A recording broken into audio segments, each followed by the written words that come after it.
Assalamualaikum, selamat datang kembali di channel Bahasa Pemrograman.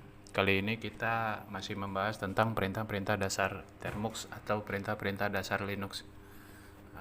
Pada video kali ini kita akan belajar tentang perintah yang namanya find. Find ini artinya adalah mencari, maksudnya mencari file atau direktori tertentu di dalam sistem. Nah, sintaknya adalah find, lalu direktorinya, tempat direktori yang ingin kita cari, lalu tipenya ya, tipe, lalu nama file atau direktorinya.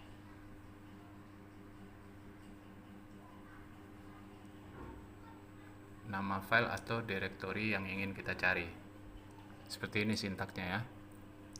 Nah, penggunaannya adalah jika kita berada di dalam direktori saat ini dan kita ingin mencari sebuah nama direktori atau file di dalam direktori yang kita tempati saat ini, kita tidak perlu menuliskan lagi direktorinya, direktori tujuan tempat kita mencari. Itu tidak perlu. Kita cukup mengetikkan langsung tipenya. Di sini tipenya adalah kita ingin mencari sebuah file dengan nama misalnya hello.cpp. Seperti ini. Kita tekan enter, maka di sini akan terlihat bahwa sistem memberitahu kita bahwa file dengan nama hello.cpp itu berada di dalam direktori .cpp, seperti itu.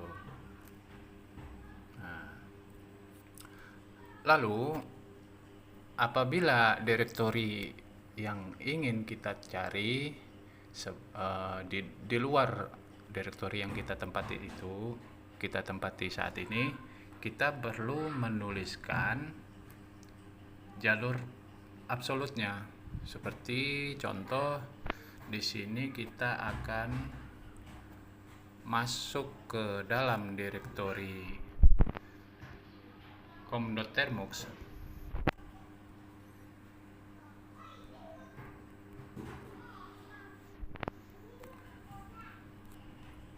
Lalu tipenya,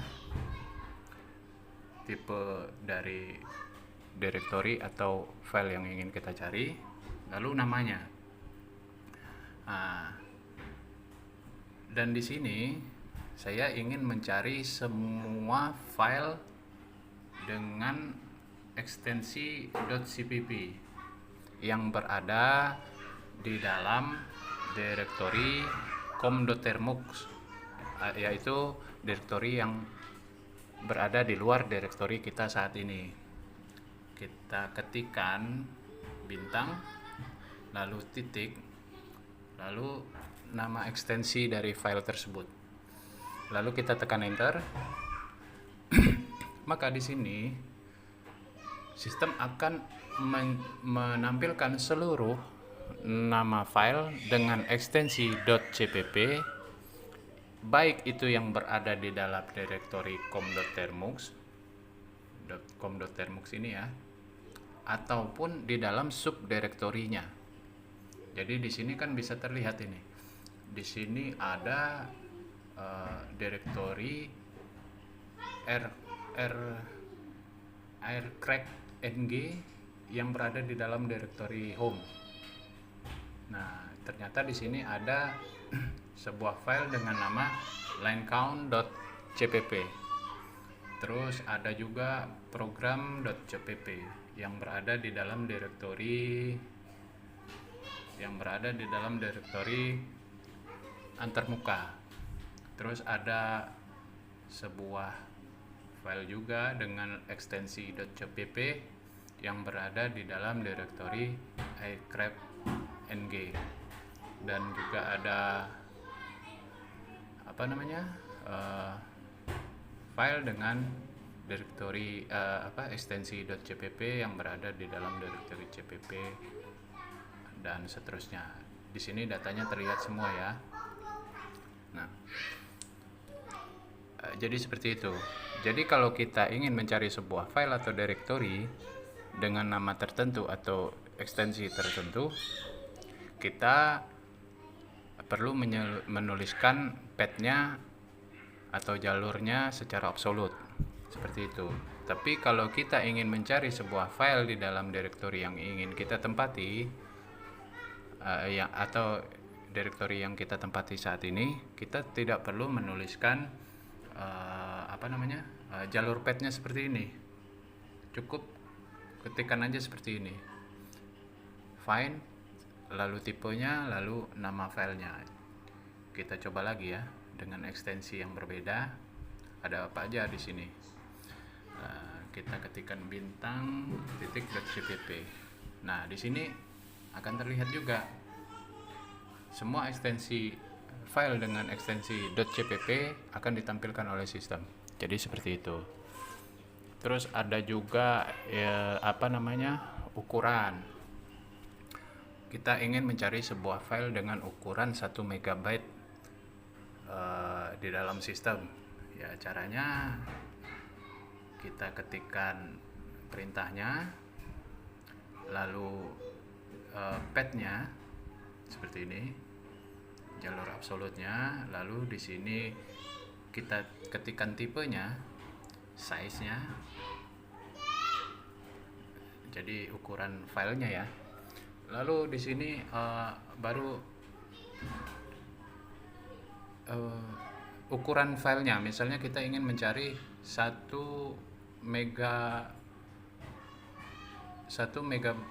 megabyte file yang lebih dari 1 megabyte file seperti ini ya.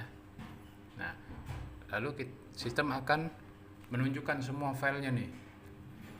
Di sini ada banyak di sini nih. Ada android.a, itu filenya lebih dari 1 megabyte. Terus ada armmove.h.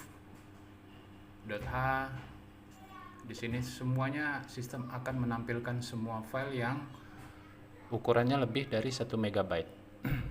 Jadi seperti itu. Perintah find ini yang perlu diperhatikan adalah jenisnya ini, jenis file atau tipe file yang ingin kita cari. Di sini bisa ukurannya atau bisa dengan namanya. Jadi seperti itu ya. Lalu perintah berikutnya adalah perintah yang namanya, kita hapus dulu, perintah namanya man. Man ini maksudnya adalah manual. Manual itu ya panduan manual. Panduan manual ini itu nanti akan merinci semua penjelasan dari suatu perintah di dalam sistem. Contoh, kita ketikkan man ls. Nah, di sini jika dia mempunyai file manual dari perintah tersebut, maka tampilannya akan seperti ini. Di sini tertulis ls itu adalah list directory content, maksudnya isi dari list directory. Terus sinopsisnya atau sintaknya seperti ini, lalu deskripsinya, lalu ada opsi-opsinya. Di sini dituliskan semua. Perintah man ini mendefinisikan sebuah file, sebuah perintah yang ada di sistem dengan sangat rinci. Jadi seperti itu ya. Kita keluar dulu. Terus kita ingin mencari manual, ingin mencari penjelasan dari sebuah perintah echo misalnya. Nah, di sini juga terlihat mulai dari namanya, terus ada sintaksnya, terus ada deskripsinya dan penjelasannya, opsi-opsinya. Nah, di sini semua opsi-opsi dijelaskan secara rinci ya. Nah, di sini ada /c, /e, /onn, o triple n, terus xhh, banyak semua. Dan pembuat dari program tersebut di sini juga dijelaskan, ditulis oleh Brian Fogg dan Chad Remex. Di sini dijelaskan semua. Jadi itu perintah main-nya ya. Maksud dari perintah main itu adalah perintah manual atau buku panduan dari suatu perintah yang berada di dalam sistem. Dan tidak semua perintah itu mempunyai manualnya. Contoh, kita akan ketikkan perintah man, lalu kita ingin mencari manual dari sebuah perintah apa ya,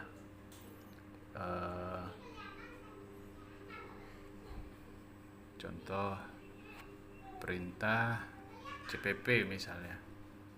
Nah, di sini tertulis tidak ada panduan manual untuk perintah CPP seperti itu.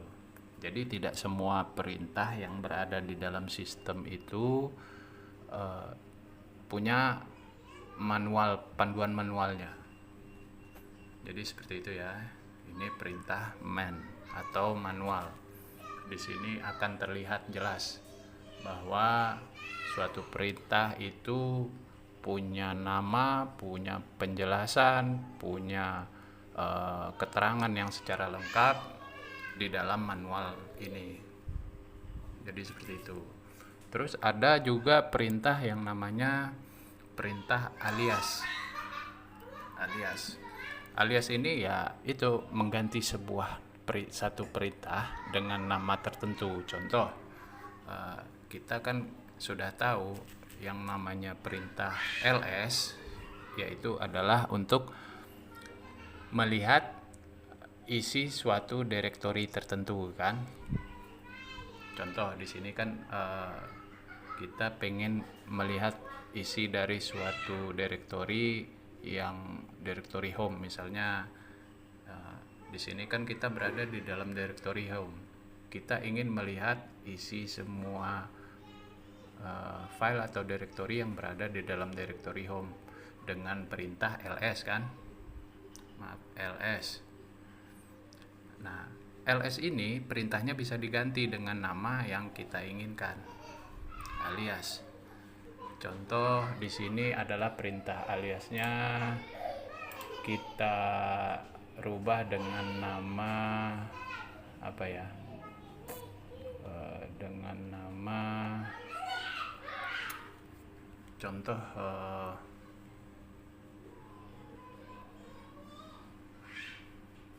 nama list misalnya. Contoh dengan nama list ya. Nah, perintah apa namanya? Perintah alias ini bentar.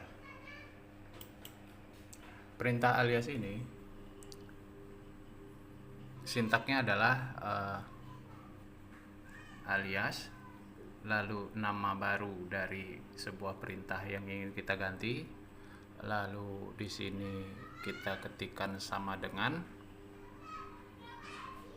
lalu perintahnya, misalnya di sini perintahnya adalah ls ya. Nah, berarti di sini penjelasannya adalah tolong ganti perintah ls ini dengan nama yang baru, yaitu nama list. Seperti itu ya. Nama list. Sorry, typo. Nah, Jadi seperti itu, kita tekan enter, maka itu sudah terbuat. Bisa kita gunakan ls atau bisa kita gunakan perintahnya adalah nama list. Nah, bentar. Di sini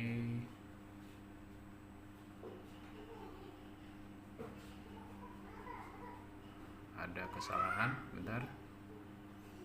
Dalam pembuatannya. Kita coba lagi ya.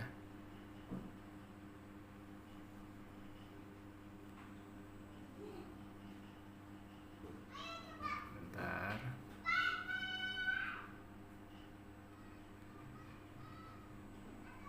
Masih salah.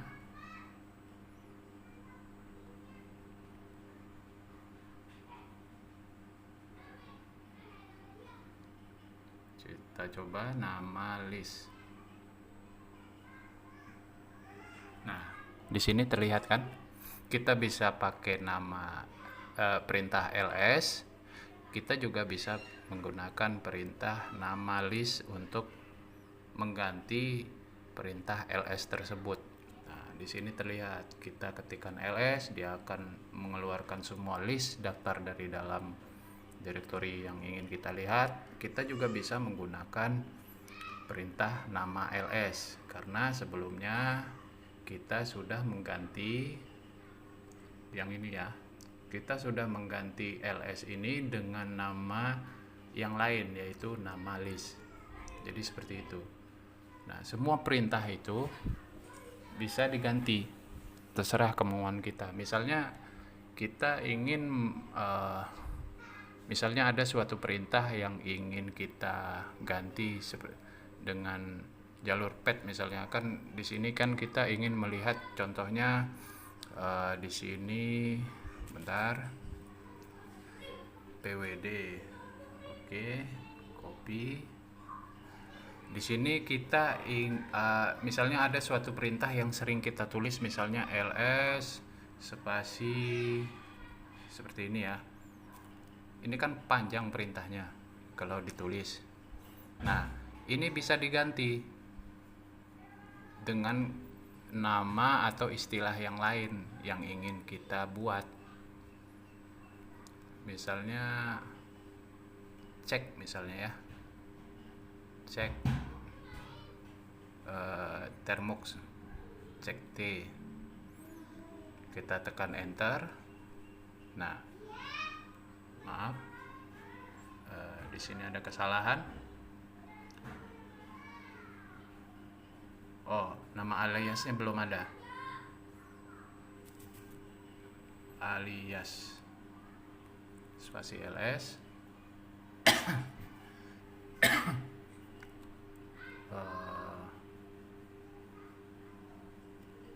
Nah, seperti ini ya. Ini harus pakai tanda kutip. Kalau enggak, dia enggak akan bisa.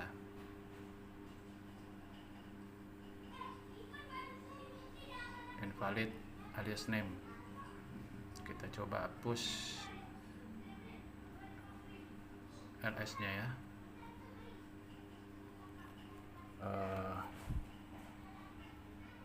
Masih belum bisa juga. Oh, salah ternyata. Ekstensinya salah. Di sini terbalik. Seharusnya namanya dulu, nama penggantinya cek T. Lalu di sini baru perintahnya. Ini dihapus dulu. Maaf. Dihapus. Ini kurang C. Cek T ya. Terus baru perintahnya ls. Nah, kita paste aja biar cepat. Nah, di sini sudah ya. Kita cek lagi. Nah, dia harus pakai tanda kutip. Jadi seperti itu. Jadi perintah ls yang melihat direktori home, nggak usah home deh, kita ganti ke yang lebih jauh aja, file ya. Nah, jadi perintah ls diikuti dengan jalur pet, ini kan sebuah perintah ini. Nah, kita nggak mau capek-capek menulis sepanjang ini terus kan. Nah, itu kita bisa ganti perintahnya dengan nama yang kita inginkan. Seperti contoh ini cek T ini ya. Kita tekan enter, maka itu dia sudah terbuat. Jadi apabila kita ketikkan cek T, dia otomatis akan menampilkan direktori di dalam direktori file. Kalau kita ketikkan seperti ini, ls terus data, itu kan lama. Ya, lama. Data seperti itu kan panjang itu. Jadi itu kita bisa ganti dengan nama yang kita inginkan. Dalam hal ini yaitu adalah cek T tersebut, karena di sini sudah diganti dengan nama cek T. Nah, nama ini bisa diganti sesuai keinginan kita. Tapi ada penjelasan yang lebih penting ya. Alias ini bukan berarti kita membuat sebuah program baru di dalam sistem. Alias ini gunanya hanya untuk mengganti dari suatu perintah dengan nama yang lain. Gunanya seperti itu. Dan kalau kita ingin membuat sebuah perintah yang baru di dalam sistem, itu prosesnya lebih panjang lagi. Contoh di sini ya. Contoh di sini kemarin saya sudah buat sebuah file cd.cpp ya. Nah, cd.cpp. Nah, di sini ada sebuah program. Kalau kita buka hello.cpp. Nah, di sini kan ada sebuah program C++ yang gunanya untuk menampilkan kata hello world di dalam layar seperti ini ya. Ini kan sebuah perintah nih. Nah, perintah yang baru ini ingin kita masukkan ke dalam sistem. Ingin kita tambahkan ke dalam sistem. Itu caranya adalah sebentar, saya tutup dulu ini, Ctrl X.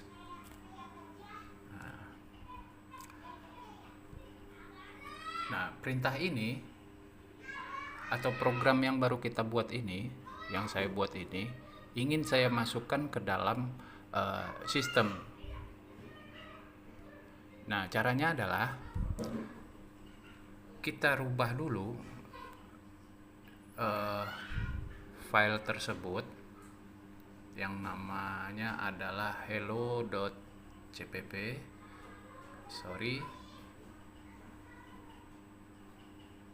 CPP.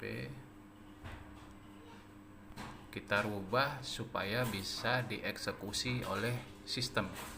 Misalnya kita namakan hello 1 dengan nama seperti ini ya. Kita tekan enter.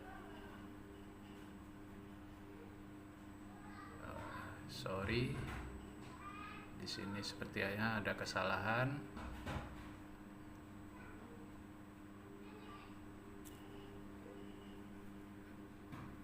Sebentar.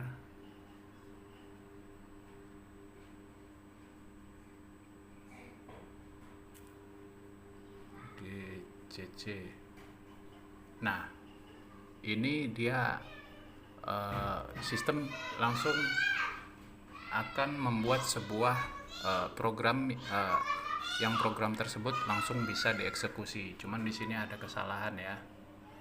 Di sini ada kesalahan karena ada perintah-perintah atau simbol-simbol yang salah di dalam penulisannya. Contoh ya, kita cek lagi hello.cpp. Di sini ada kesalahan.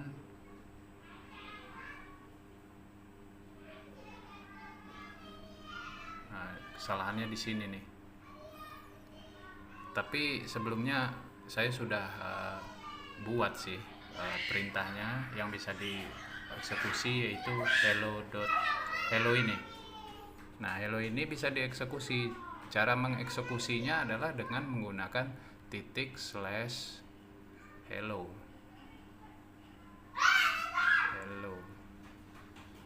Nah, di sini langsung tertulis kan, ada kata hello world yang ditampilkan ke layar. Dan program ini jika kita ingin masukkan ke dalam sistem sebagai program atau perintah yang baru, itu caranya adalah file atau program yang sudah dirubah eksekusi yang agar bisa dieksekusi program tersebut, kan ini sudah berubah nih dengan tanda hijau ini. Program yang bisa dieksekusi ini harus dipindahkan ke folder bin dulu, ke folder sini dulu. Kita pindah dulu ya. Nah, di sini nih, di dalam folder file, copy, kita masuk dulu. Nah, di sini ada directory user, cd usr ls. Nah, di sini kan ada directory bin ini, directory bin ya. Kita masuk dulu, cd bin ls. Nah, di sini semua perintah yang sudah terekam yang sudah dibuat ke dalam sistem yang bisa dieksekusi, di sini ngumpulnya semua di sini nih. Contoh, kita cari perintah ls ya, perintah ls c d e f, harus sesuai abjad. Di sini nih, ls, ln, lz. Nah, di sini nih, ini kan ada ls nih. Nah, perintah ls ini jika kita ingin keluarkan dari sistem, ini tinggal dihapus saja. Nah, begitu juga dengan perintah yang baru yang ingin kita masukkan ke dalam sistem, itu harus di-copy ke dalam folder bin ini. Di dalam folder bin ini harus di-copy. Syaratnya adalah program yang kita buat itu kita harus rubah dulu izinnya.